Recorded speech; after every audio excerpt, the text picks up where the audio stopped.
Digital piano, 160. The other digital piano, 6,300. When you look at digital pianos, the price tags can be confusing. Maybe you're thinking, why is one piano the price of a used car, while another costs less than a pair of high-end sneakers? And this confusion leads to a real problem. Some people buy the cheapest model, thinking, a piano is just a piano, right? But a few months later, they lose motivation because the keys feel like toys or the sound feels artificial. On the other hand, some people drop thousands of dollars, only to realize later that they paid for advanced features they'll never actually use. So today, I'm going to break down exactly what changes as digital pianos get more expensive. By the end of this video, you'll understand which features and factors are worth your money and where you can safely compromise, so you can find the best price-to-performance instrument for your specific needs without overpaying or feeling regret later. And just to give you some perspective, my first piano was actually a paper piano I drew myself. So honestly, no worries. Whatever you choose today, it's already miles better than where I started.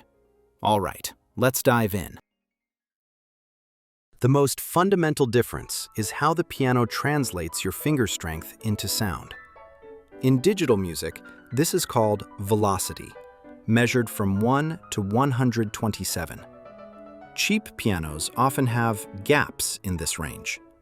For example, you might try to play very softly, but the note suddenly jumps out at a high volume.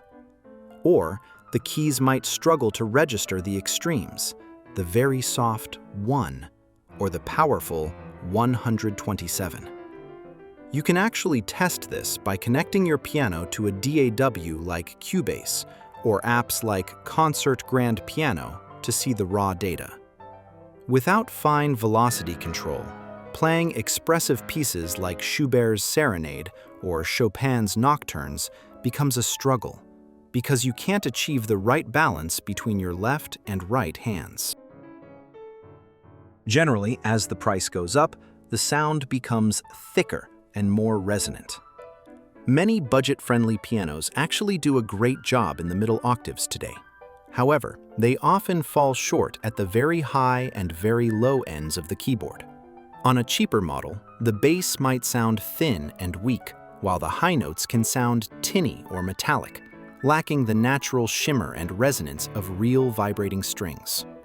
When you're testing a piano, don't just play in the middle.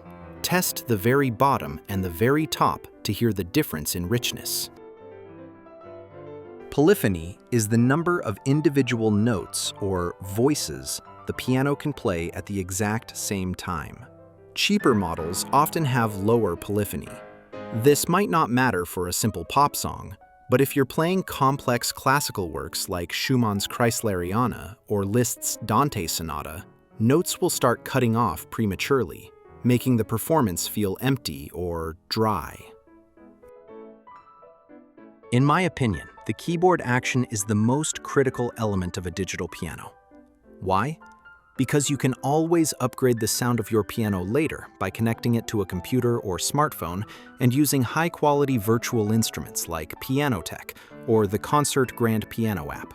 Here's a quick demo showing how easily you can give your piano a fresh new sound just by connecting it to your smartphone.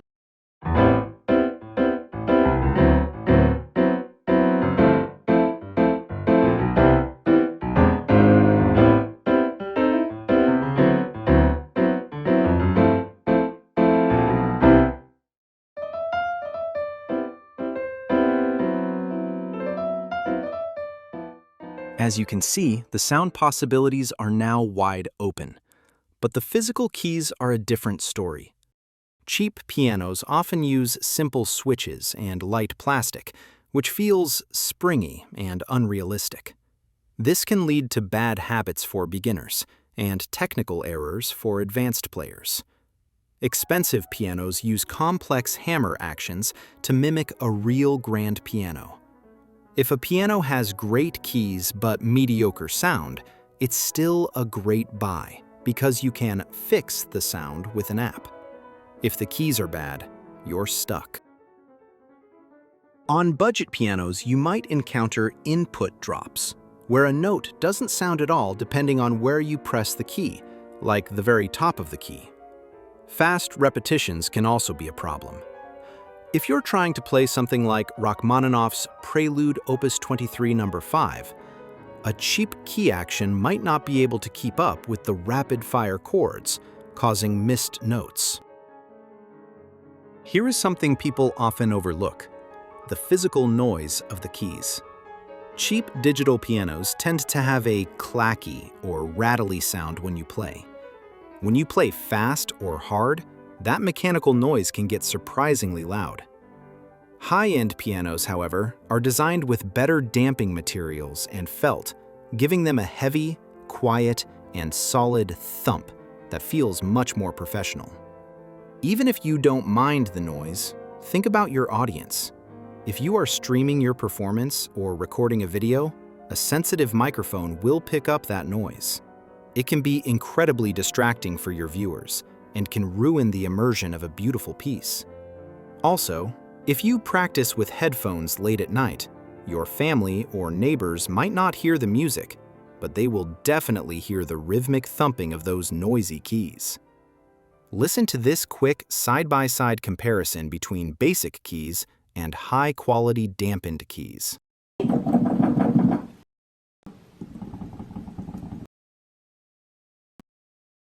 Building on that, cheaper keyboards often have a shorter lifespan. After a year or two of heavy playing, those clacky keys might start clicking even louder, or the sensors might start failing. High-end pianos use more durable components designed to last for years of serious practice before needing any maintenance. Look at the pedal. Cheap pianos often come with a small plastic square foot switch. These are usually just on-off switches. They don't allow for half pedaling. More expensive models support full 3-pedal units with high sensitivity, allowing for the same nuanced pedaling techniques you would use on a real acoustic piano. Unless you are buying a stage piano, which has no speakers, the internal speaker system is a huge price driver. Budget pianos usually have 2 small entry-level speakers with limited resolution. In contrast, high-end console-style pianos feature high-fidelity multi-speaker systems, some facing down for bass, some facing up for clarity, creating a 3D sound field that feels like the sound is coming from the entire body of the instrument. Finally, there are the quality of life features. Cheaper pianos often have no screen and very few internal sounds.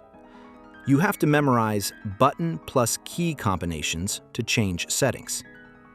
Expensive models offer high-resolution displays, hundreds of built-in sounds, and easier navigation, which makes practicing much more enjoyable. So, do you really need to spend thousands? Honestly, it depends on what you play. If you mostly play new age music or slow melodic pieces, a budget-friendly digital piano in the $500 range, like the Kurzweil KA90, is actually quite capable. For busking or small gigs, I've seen many pros use the Yamaha NP series because they are portable and good enough for the job. As I mentioned earlier, another practical option, I think, is to choose a digital piano or a MIDI keyboard with a key action you love.